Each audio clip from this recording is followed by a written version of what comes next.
All right. Okay. Hopefully I'll find it. All right. So today what we wanted to do is to continue with filters. But I wanted to remind you that I gave you something to read because I think there has been some, I mean, I'm not going to take too much time to discuss that because it's clear of what I was trying to do is to make sure that everybody is reading that. I know you're busy, you have many courses, but it's very critical that you read how this class is going to run.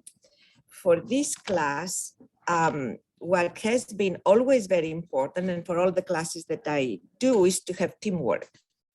So that I'm not going to remove from the class, all right? I know that you have amazing amount of work, but I'm not going to be able to change this. What I can do is to find the best way possible to make it easy for you to work with your teams, all right? So I need your suggestions. Read what I'm sending you. I'll give you 60 points for doing that. I will give you 30 points for reading it and 30 points for giving me suggestions. If you think that we can do something else to improve it, I'm all ears to hear that. Okay. Now, what I wanted to do today is to continue here with filter design. I have done two things. This is on Canvas. And in fact, what I'm not going to just read this, I'm going to start a new note because then I can, let me see my notes here. Oops, start a new note. And this one here on the right.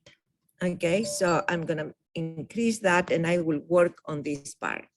Now, I think you have it in front of you. Maybe it's too far away to see it from this, but you all have access to see what I'm doing. And I will do that because there are some things here that I need to make reference to. Now, from, if I could go and remove this for a moment from here, and then go for a moment. I'm not going to do very much here, but I would like to go here to show you what I have also uploaded for this class for week 7. So we go to modules, and for week 7, I have, bless you. For week 7, I have done two things. I took those notes that we have available to us. They are on, they're open, open source. And I have removed things which are, I have to tell you, the difficulty in this class is that there are books that have a lot of things. Every author emphasizes something more than other things. And I'm not going to ask you to buy very expensive books like this one, just to use a few of the chapters, while the others are not for us. So I decided to go to this, and then I will remove things which I don't feel are important for us in this class, because I have to tell you, filters, you can have a whole course on filters. For those who want to specialize in filter design. For us, we just want to understand how you do filters, but also to do a few practical examples. But we don't want to spend the rest of the course on that, all right? So there was a lot of material here, which is important for a graduate course, not for this one. I removed that material. Okay, and I'm starting. So whatever I put there, please read it, only so you know that it's there. I don't expect you, I expect you to read my notes, that I make them as I summarize things, as you can imagine, in my notes. But please read that, because there are tables and there are some equations that will be useful to know that they're there, okay? All right, so what we found is people wanted to design filters. All right, and then they started with an LC, as we discussed last time. All right, the LC by itself is like a filter, depends where you put your L and depends where you put your C. All right, so if your L is So now we can go back to this. So depending on where you, let me start with what we discussed last time. So we remember a little bit of that. Just 1 second here. Okay, well.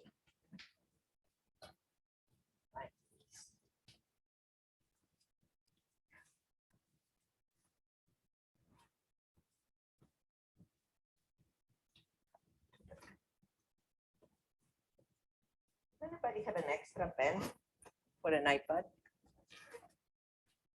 Can I?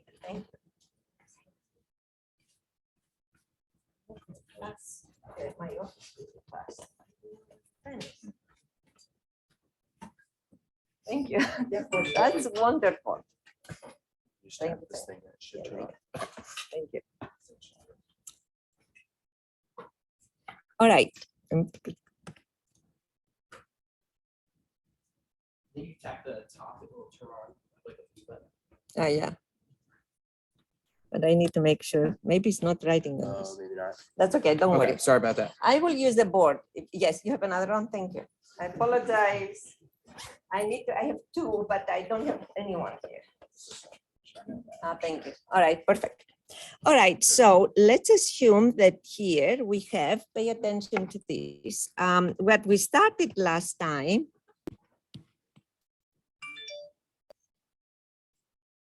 Here, what we started last time with, all right.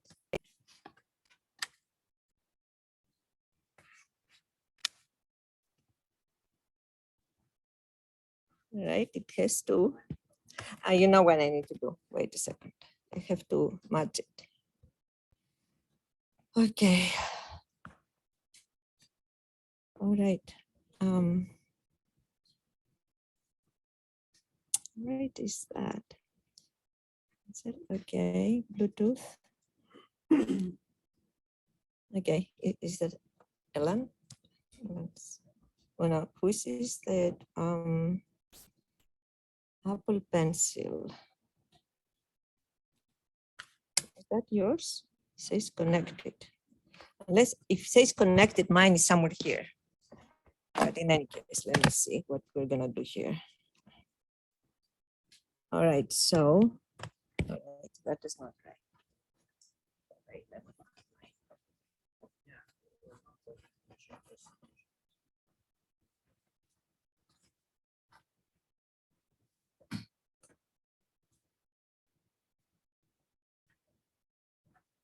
Otherwise, I'm gonna make it work. Okay.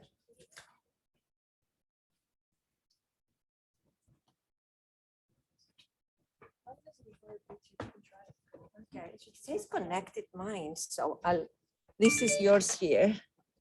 So let me see. No. I'm sorry, it is not, I'll do in the board. I'm gonna do the board for a second. Yeah, it's, these things are not maybe. Seems that mine was connected. Now I'm gonna find it after I go back to my office.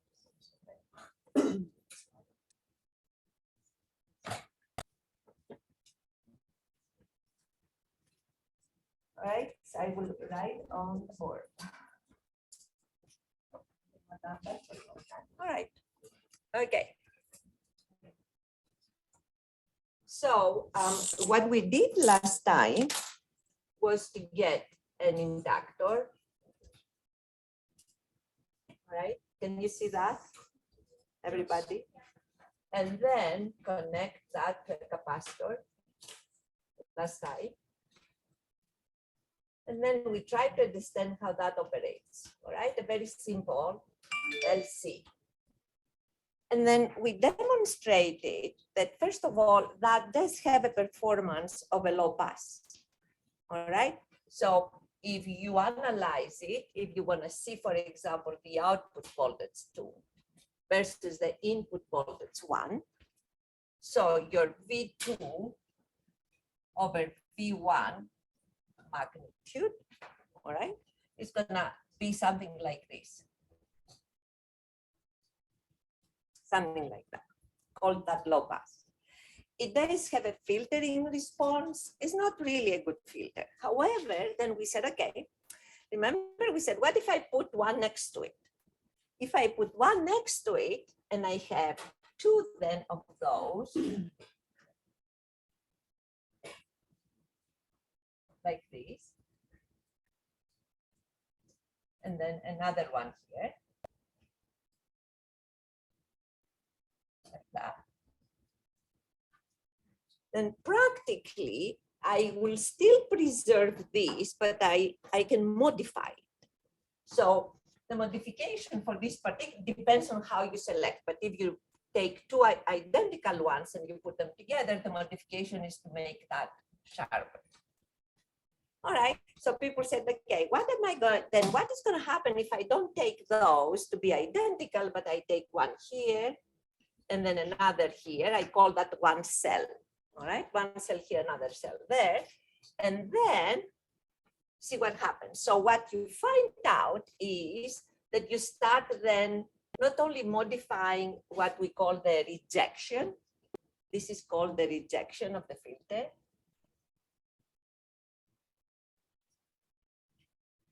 But I also modify the passband, which is here. So people eventually came to understand that if I take lots of them together, then I can start playing here.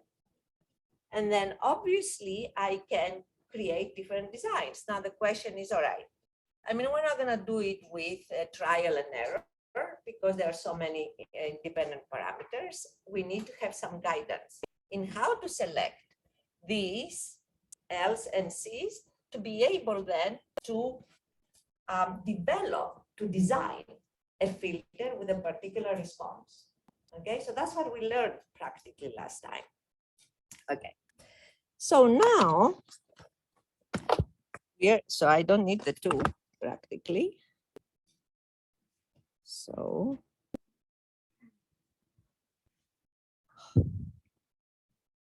close that. Okay. So now in the process of developing the filter, first of all, we realized, because that was important for the filters, the two types of designs we're going to use, all right, which are called the Chebyshev, and as you saw from the Chebyshev and the Butterworth, or sometimes people will say the Butterworth and Chebyshev. Butterworth is a filter that has a flat passband. So here, for example, it will look flat and you would like to preserve this, all right? And Chebyshev is one where there is a ripple. Why people prefer to have a ripple here? Because with a ripple, you can make the rejection even better.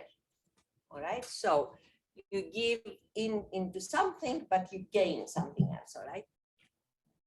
Okay, however, before we go there, there are a few things that we have already seen that we need to remember.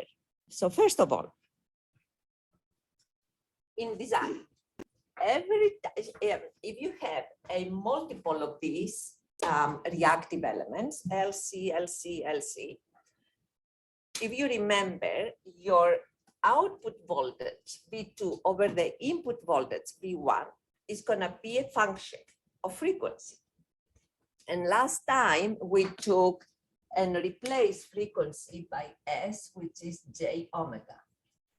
All right, just so we can, for a second, get rid of the J and look at functions that seem like real without being real functions. Anyways, when you take that, what you find is that for the most general case, all right, where you have a number of these here, so that can be your N, and this is going to be your N because in between you have many. We found that the V2 here, let me come on this side too. We found that the V2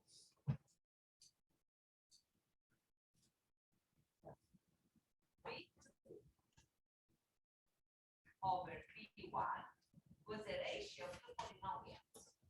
Remember, there was say a polynomial in the numerator, we call it L, and a polynomial in the denominator, called that D of S. All right. Then, when people, and these are all higher orders, the order of the numerator and denominator depends on the number of the elements, and we call it the order of the filter. So the order of the filter represents order of filter is a function closely, exactly related to the number of reactive elements. All right, so N is number, total number of reactive elements. Okay. Now, then they look at filters which are realizable. Okay, what is a realizable filter? It's a combination of LCs where you only lose energy. All right, you don't produce. Of course, it's like a passive. It's reciprocal. You remember reciprocal, right? Like your S12 and S21 will be the same. Not necessarily symmetric. No, but reciprocal. And then if you take these specific properties into consideration, this one looks like this. The P2 over P1, and as a matter of fact, magnitude squared, that shows the ratio of the output power versus the input magnitude, all right? So this magnitude shows output power versus input. This one then, they found it was similar to 1 plus n of omega squared and of omega squared. That was a big step from this to that. To be able to find that all of these filters that are passive, reciprocal, have this form. And then people focus, of course, on this one, all right? On how am I gonna realize these functions?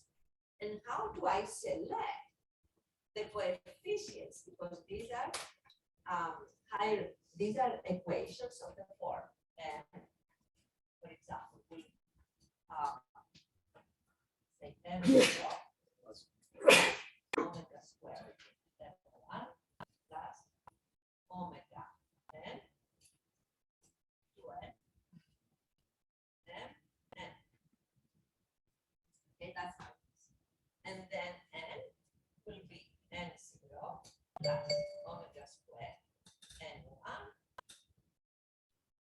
plus omega 2n n of n. Now, these are coefficients, all right? And how I select those coefficients from this and these two functions practically tells me how to create it. So now the people who focus, the mathematicians who focus on the design of these two functions, eventually they created the first filters. Butterworth was the one that created Butterworth.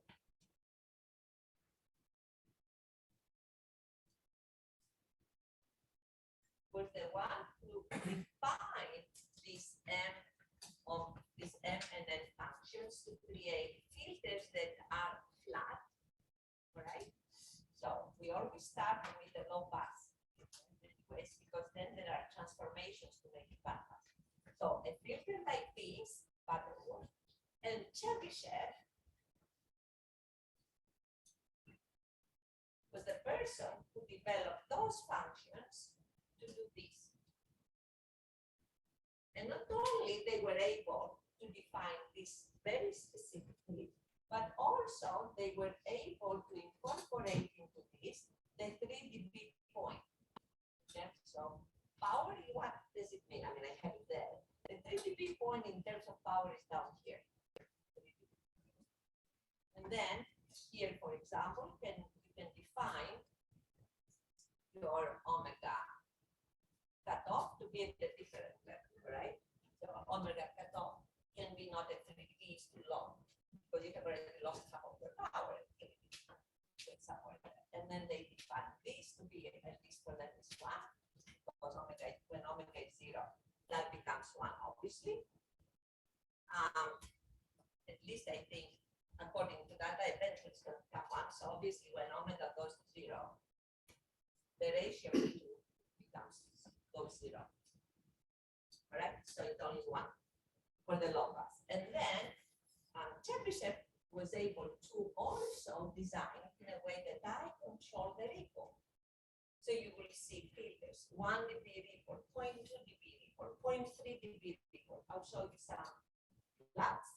And then, of course, not only finding these omega sub C, but then controlling between this and the 3 dB points, the rejection. All right. So now you have the capability to control your rejection, to control the width of your cascade, to control the ripple here or the way they shape them. That's the thing. So yes. Yes.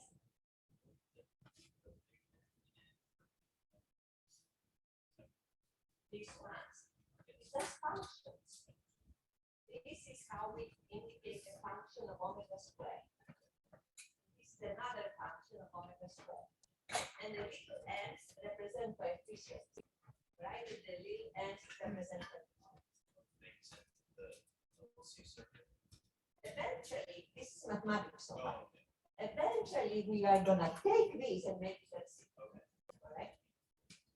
So, the design, from the moment we did an analysis of multiple, let's see, combinations, and we found that it can look like this. The design took the reverse process. The designer came here and say, okay, now that I know that filters look like that, I know why, because I did this experiment. Now that I know it's like that, the question is, how can I design these two to give me the desired response? And after that question is how then I can get, the moment I get the desired response, how can I translate these coefficients in balances? All right, so there are a number of steps that we're going to follow. Okay. Now, why is this important here? I mean, this is, and I put it here because it is in your book, and it is interesting to see. Every time, let's say you know that your filter is going to be a combination of LNCs. Every time you isolate one element, you know that the rest is going to have fewer elements, all right? So the rest of the function is going to be the functions that will characterize the rest, the remaining, will be of lower order. That was critical on how you decompose the filters, all right? And just remember it also that when you have series L, usually we use C's to represent what comes next. Like we know that, all right? I mean, if you have series combination, you always use impedances. If you have a shunt combination, it does not matter whether you have an inductor or a capacitor. In shunt, you always use admittances. And why did I want to put it there? Because a lot of times if you want to do a filter design, sometimes you will see that people are using impedances and some other times they use admittances. But that is the primary thing, and we have done this also in matching with the stubs, all right, on the Smith chart. Okay. That's what I wanted to put it there so you remember. All right. This, in fact, shows what happens when you have just a simple NRC, all right? And then you isolate one of the elements and how the rest it looks. So you have, if you use a series combination with Z's and a shunt combination with Y's, it looks very similar, all right? So you keep that in mind. This is visual and it's extremely important to remember. The series combination, the summation applies in impedances, and in shunt combinations, the summation applies in admittances. So you always try in everything you do in this class with circuit design to use the simplest forms. And that's why you remember, I always told you, you see something in shunt, go to admittances immediately. You see something in series, then go to impedances immediately, all right? So that shows here exactly the visual. And that was also extremely important in filter design, because filter design is nothing different than just multiple reactive elements combined together. They don't provide anything else. So remember what I told you, it does not matter what filter you want to design. What it matters is how you start about it, and you have to start simple. And so people said, okay, what if I always start with the same type of a filter? My filter is going to be low pass, all right, and it's going to have everything normalized with respect to my, like you think of the Smith chart, all right? Everything is going to be normalized with respect to your reference impedance, 50 ohms for us. Okay, remember, if I don't tell you anything, your reference impedance is 50 ohms. Everything is going to be normalized with respect to 50 ohms. And in addition to that, I'm going to normalize my cutoff frequency to be 1. When I do those normalizations, then I create something that I call the low pass prototype. All right, it's a prototype. It's something very specific. It always has this form. What is difference between these forms? What is different, the primary difference is not in the beginning, is at the end. So if you need an even number of, if you need an odd number of elements, reactive elements, all right? This is not counting as a reactive. This is 0, and your load is going to be n plus 1, all right? Outside of the n range. The n range is between 1 and n. If your n is odd, you end with an inductor. If your n is even, then you can end with an inductor or capacitor, and then you have to pay attention how you're going to start in the beginning. So the order, for example, if you start in the beginning with an inductor, all right, then in case of odd only, you're going to end with an inductor. And if you go into the even case where you start with a capacitor, then you're going to end with an inductor. All right. So if you have an even number of elements, if you want to finish with an inductor, you have to start with a capacitor. And if you want to finish with a capacitor, you have to start with an inductor.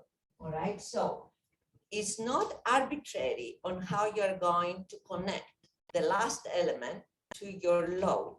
And why is that important? Or the first element to your load. If you have constraints, let me tell you some constraints. Let's assume that your load is an antenna. All right, an antenna.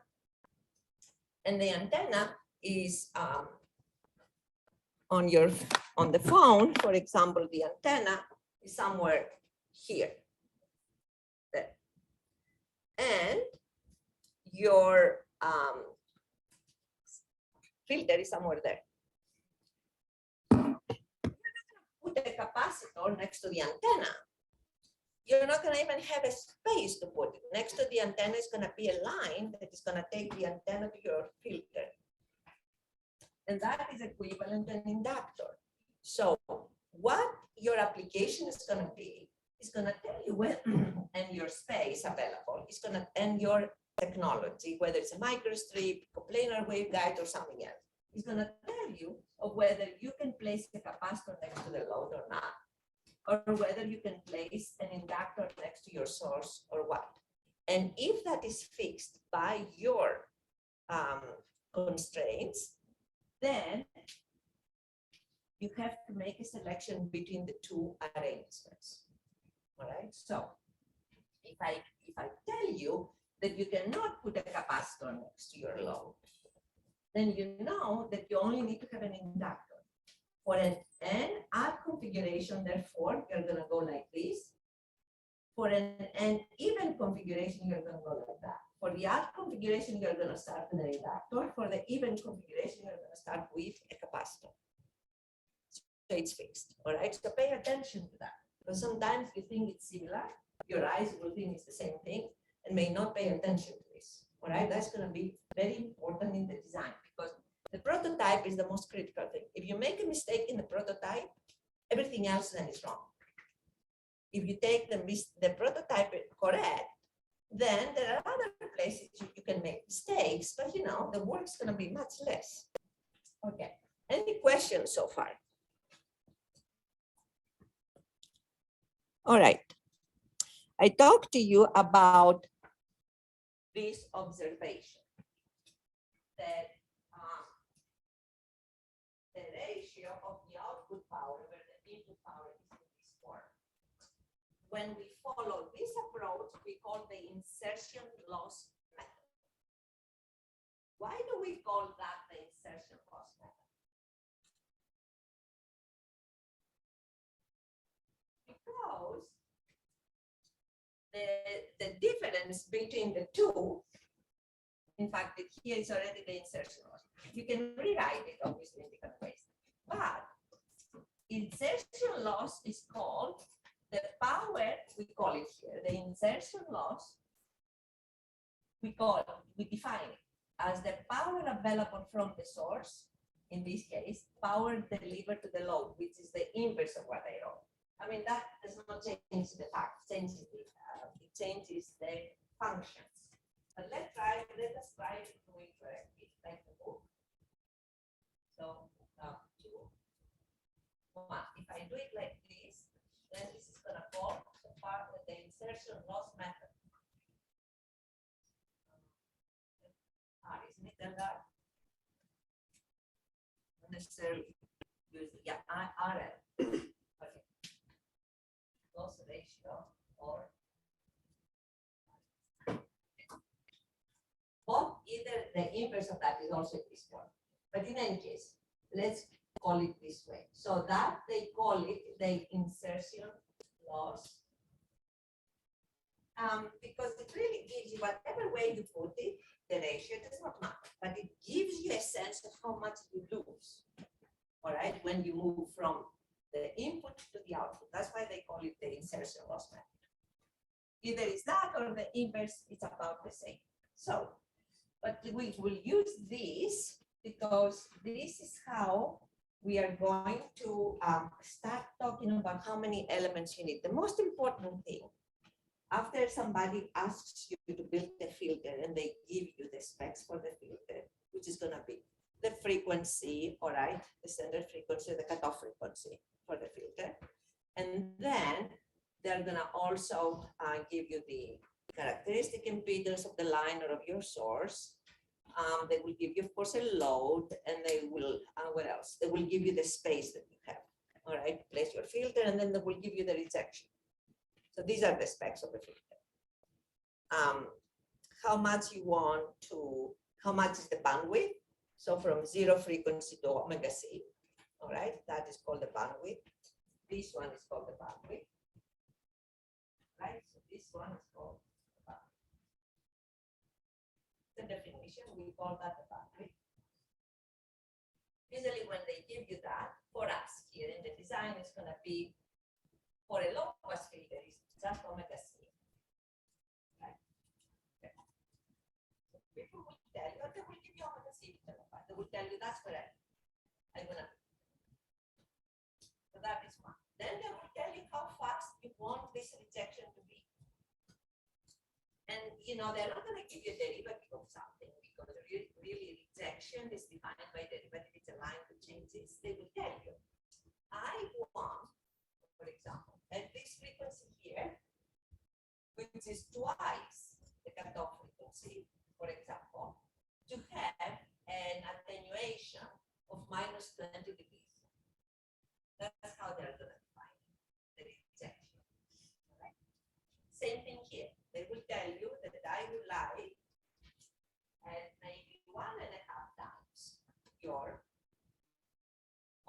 C. That's even stricter because it makes it faster. I would like to have here minus 30 degrees. Why is that attenuation important? Because the attenuation defines how fast you're going to eliminate all of the unwanted frequencies outside of your boundary. All right? And then they will give you space and they will tell you that you have this much space to place it. So what are you gonna do? You will have the first thing you're gonna have to do is to find the ordered n. Okay, the ordered n that we had above, which now order Butterworth. So Butterworth, mathematician, found rather, that if my m function over n function, m and n I have that, they give me this form, then all of the filters that I can produce will have a flat response. All flat response, they have this kind of power loss ratio. Okay, which means that if I am at omega equals 0, for this particular case, my P, this, is going to be 1 plus k squared. So the maximum in that case of that is going to be, let me erase this.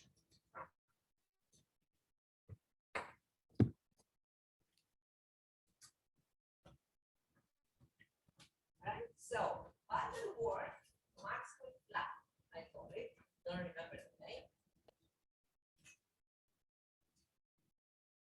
said that if I take that function for response of my filter, if it is this function, then I know that all my filters will go like that. And then I know that this value is going to be 1 plus k squared. All right. And from there, what else do we know? We don't know many things. We don't even know how many orders the filter is going to have. But we have that function here. And that we have this number here, n. So what this person did was able to derive curves. Well, it was not exactly him, he was a mathematician. The curves were derived by Matai, who was the father of filter design, who did all of this very early in the 20th century, all right? So people did not have computers to solve these whatever equations are involved. But now, look at how interesting this is. If I tell you that I want you to develop a maximally flat filter, maximally flat in the passband, that has a rejection which is better than 20 dBs. And this is -1, see the ratio of the two -1. At twice the cutoff frequency, right? Omega, so I will write here. This. Do you see on both sides if I write? I'll see better here. Okay, so from there, so you, the master designer, the system designer, tells that I want at omega, which is, for example, twice omega c, I want to have a 30 dB attenuation. Okay. All right, so now you go here, and that curve will give us the minimum number of elements that can achieve that in the filter. So omega over omega c gives us 2. -1 makes it 1. All right, so you go up here along this line of 1 until you find 30 dB attenuation. I'm right at 5. The minimum number of elements in your filter to achieve that attenuation for a maximally flat is 5. Okay, but if I go to 6, it's gonna be even better. If I go to 7, it's gonna be even better. Why do I not go to 10? Well, it's the space, and then what else in addition to space is the loss you're gonna have. The longer the filter, the more elements in there. And let's just, it's all reactive, you tell me. Well, yeah, but if we want to materialize that in high frequencies, we have to use microstrip or coplanar waveguide. Every time you create an inductor, we'll talk about that, in microstrip, then you're going to have ohmic losses and dielectric losses. You remember when we solved this problem in homework? Every time you have a section of a microstrip or coplanar waveguide, any planar line will be affected by dielectric losses that change like what? Frequency. Dielectric losses increase linearly with frequency. Ohmic losses increase like the square root of frequency. Ohmic losses are extremely important in the low frequencies. Dielectric losses are extremely important in the high frequencies. All right? But together, they're going to give you loss. The longer the line, the higher the loss. So I'm not going to go here because I'm going to lose so much power in losses, then it's not going to, I'm not going to gain, in addition to space that I will need. All right. So as a good designer, I will try to be very careful to go to the lowest number of elements that will give me what I want. In that case, it will be 5. All right. Now I'm not going to be exactly 30, I may be 29. Okay, good. I mean, you know, something like that. All right. So from here, you find that I need, I got one parameter from that. I found n. That's 5. Okay. Okay. Now, is that enough to finish the design? Obviously not. Here, in fact, I gave you 2 in your notes. Here I show an example. I went to 20 dBs. That's all right. This one is more accurate because it has all of these, and this is what you're going to use for our designs. All right. So this is more accurate. I got it directly from Matthijs's book, which is like this thing for filters only, filter design. But if they have, that's what they were using people before they, you know, they had computers. This one gives you to still use it today because it's so convenient. So here it tells you, in this particular case, for 20 dB attenuation, I am between 3 and 4. I'm not going to go to 3 because it's going to be quite below the 20 dB. But so I'm going to go to the next one, which is 4. So for 20 dBs, I need 4 elements. But for 20 dBs, I can go to 5 elements. All right. So that's the kind of thought you're going to have in your design. Yes. Going to 4 elements means you are going to have greater than Yes. Okay. It's okay to be greater in attenuation. What is not good is to be lower substantially. All right.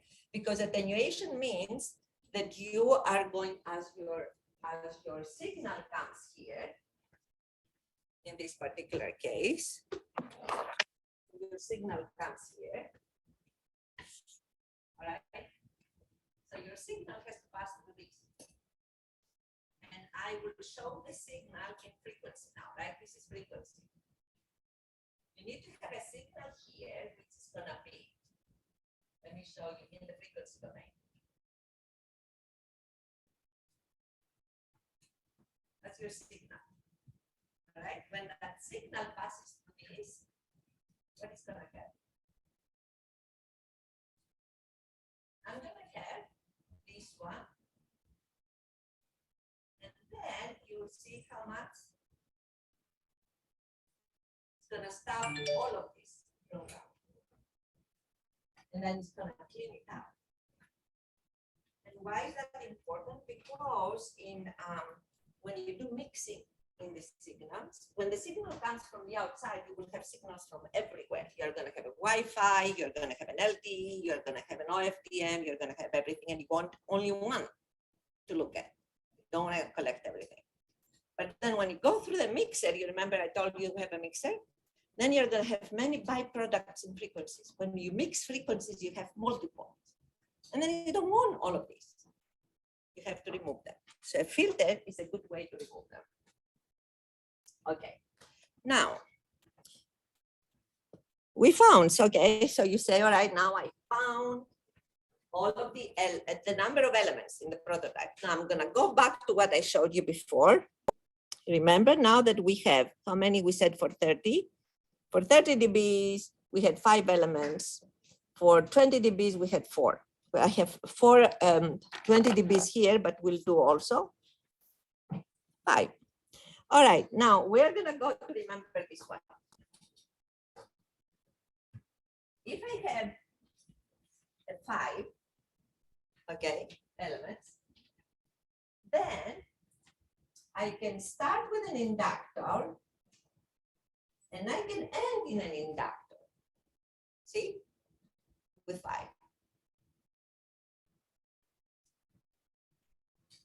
So with 5 also, if I want to start with a capacitor, I have to end with a capacitor with 5. See that, right? So I either have to go inductor and start with inductor and inductor with 5, or start capacitor and with a capacitor with 5. If for some reason you don't want to do that, then I mean your layout is going to tell you which of the two is the most appropriate. All right, so you have to select one.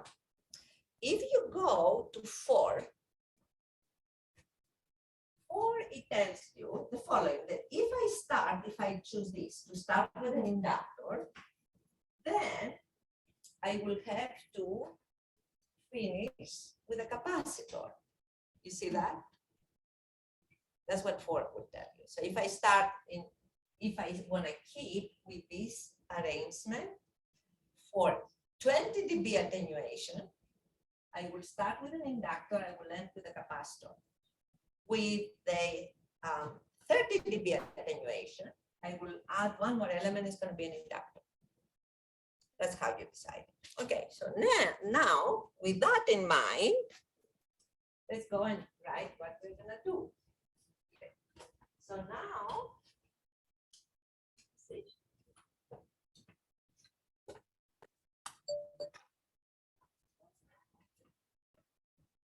I have 5 elements here.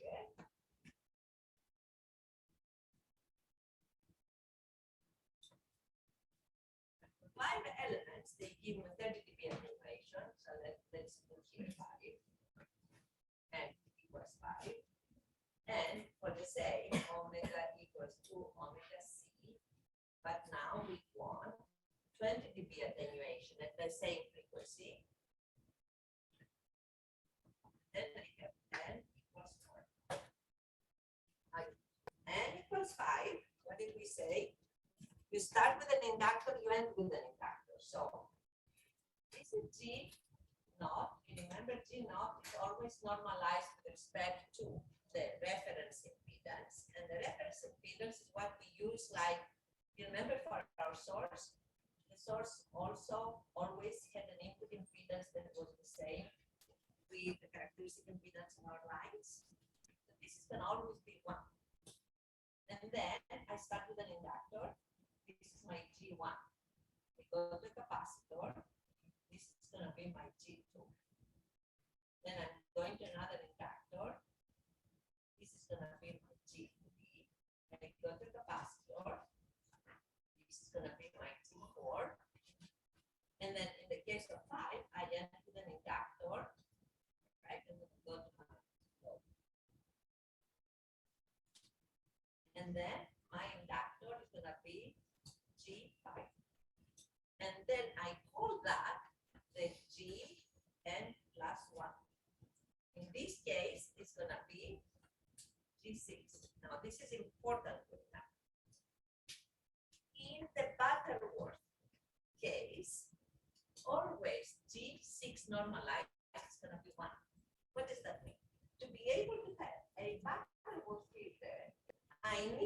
start with a Z naught impedance, and I need to see a load here, which is Z naught.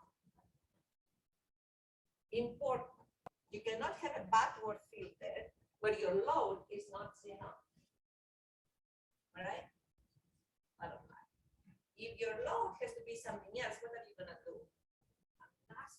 Let's assume that the load is not ZL. I told you that your load is gonna be ZL here, not Z naught. I told you that your load is gonna be ZL, but you can design the filter only for Z naught. What are you gonna do next? Well, yes, but what is the easiest way to do the impedance in that case? Real. Quarter wavelength transformer. That's why we learn those things. They're very useful. So if this is, I do it for Z naught, and this is 100 ohms, then I put in between. I would, of course, this is my 50 ohm line, right? Because I need to see 50 ohms here. Then I would put a quarter wavelength transformer. This is gonna have Z1, and I'm gonna design it. So it's gonna say ZL. So how much is gonna be this one? Close to 80 ohms, right? It's gonna be 50 times 100. It's 77 ohms.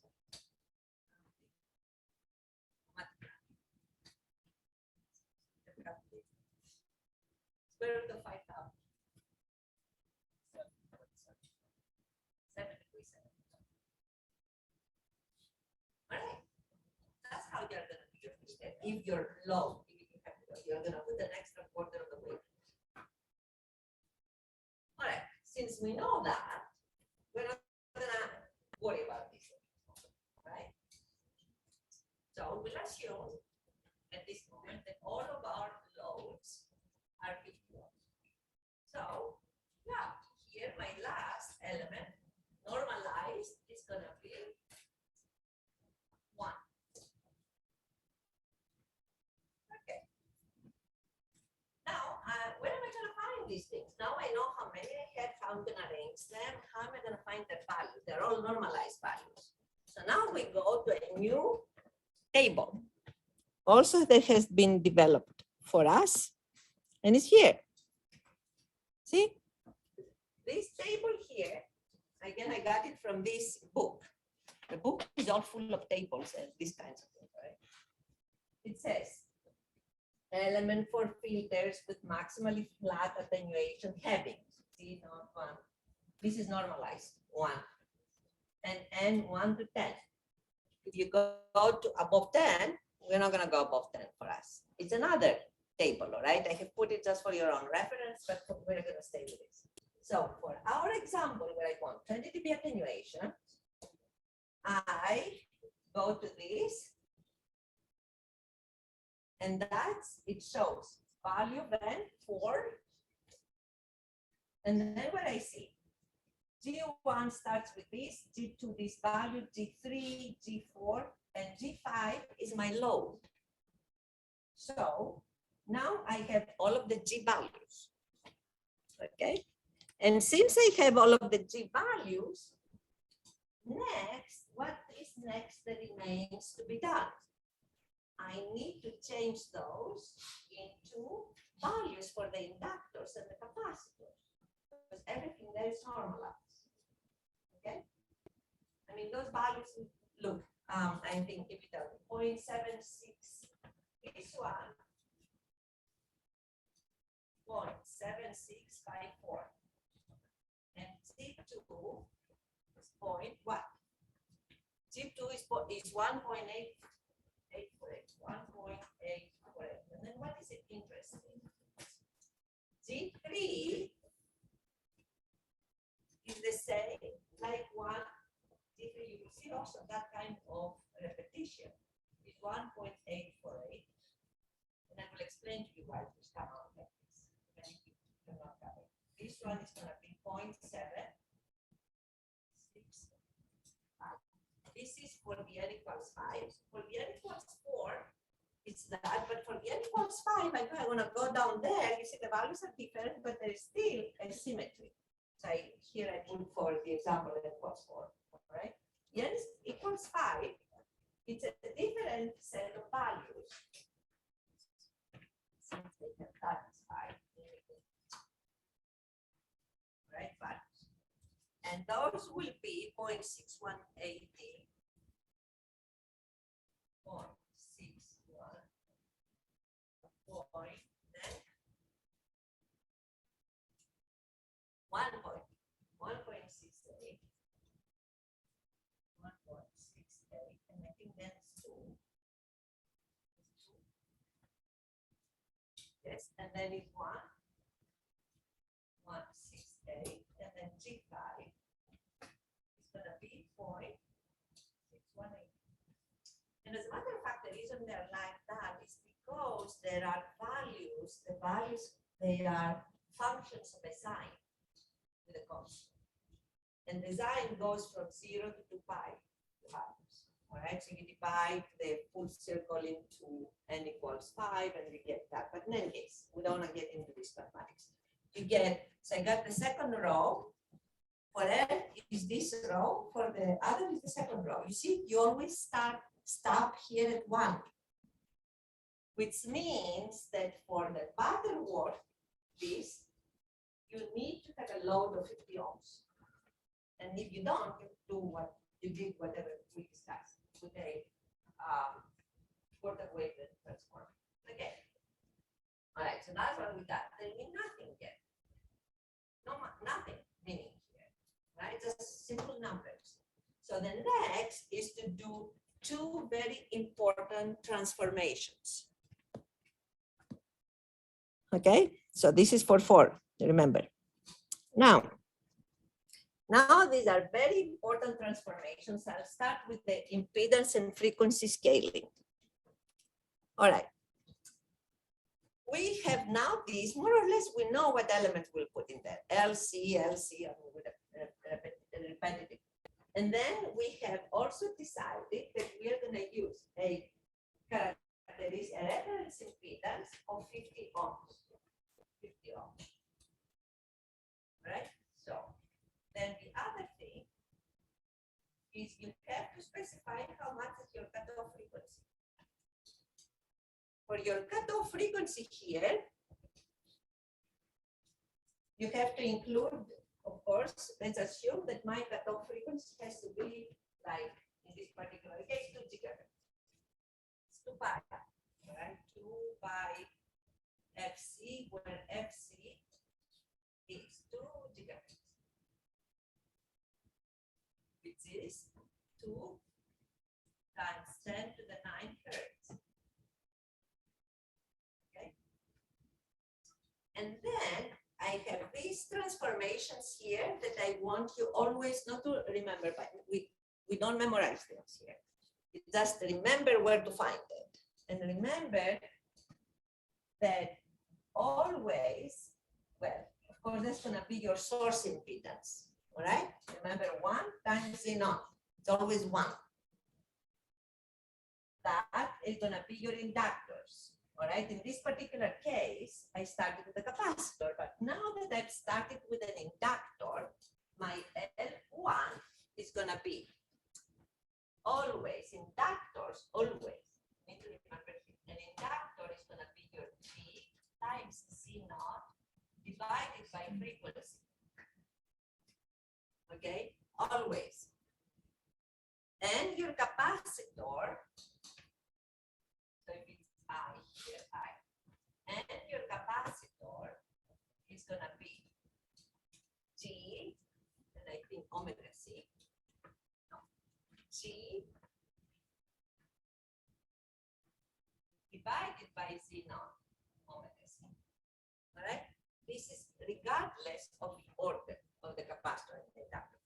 What is different in these two is just the value of G.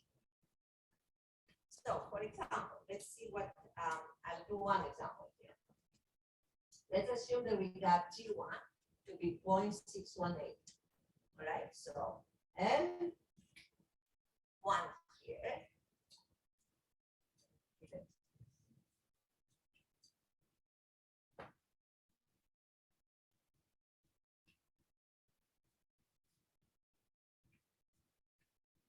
So L1 here is going to be 0.618 times 50. Remember units, this is ohms. And then 2 pi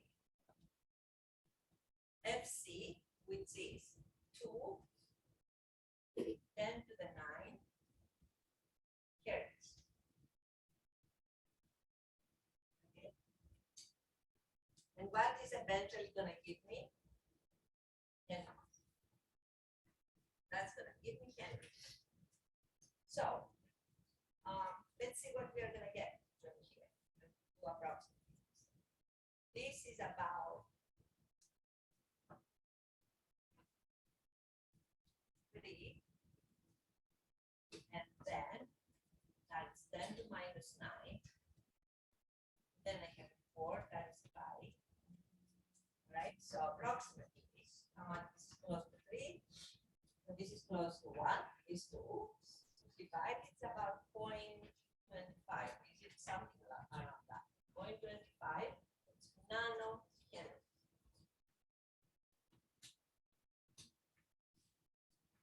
That's what I found. All right, for this. Then I go to L, I do all of the L's first of all. Then I go to L3, which is 2, say, times 50, divided by 2 pi times 2 times 10 to the 9. And then, because this is 2 and that was 0.6, and that is about 3 times, all right? So this is approximately 0.75 nano.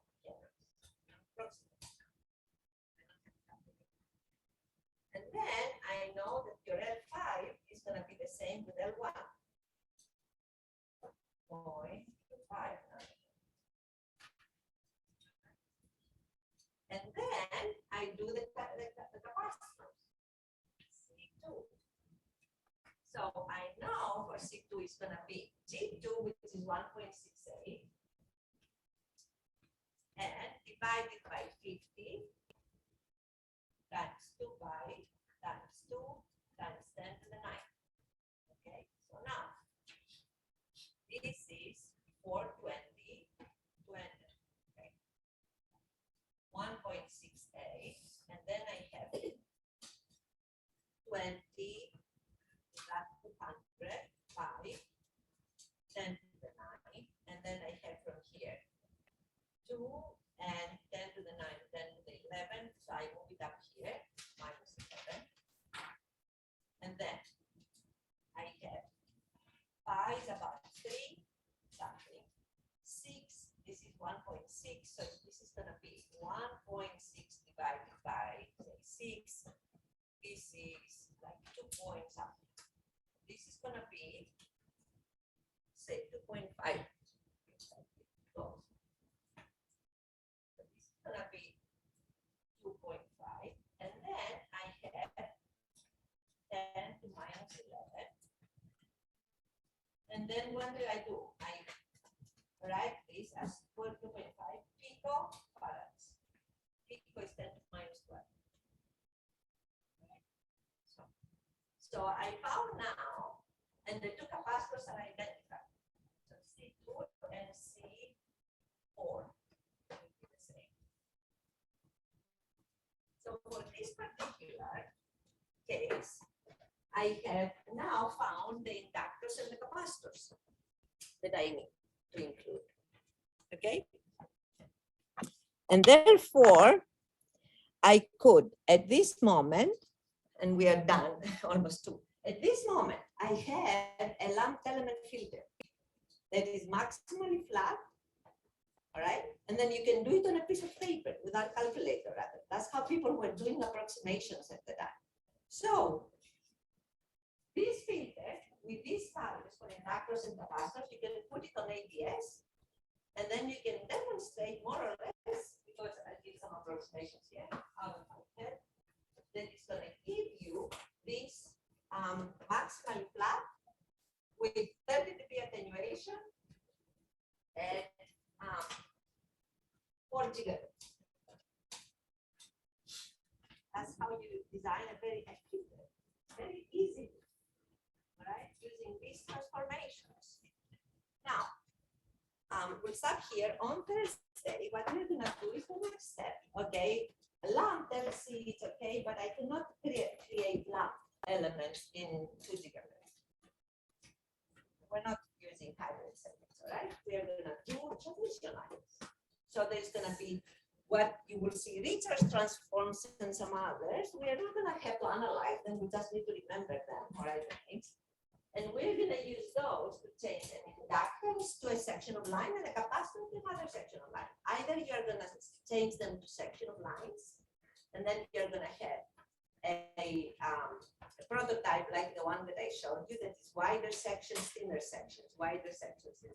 Or you can change those capacitors and inductors into stubs. And you can have different stubs, but since you're not gonna put them all on top of the other, you need to have sections of lines. So we'll see that next time. Next time I'll bring my pen.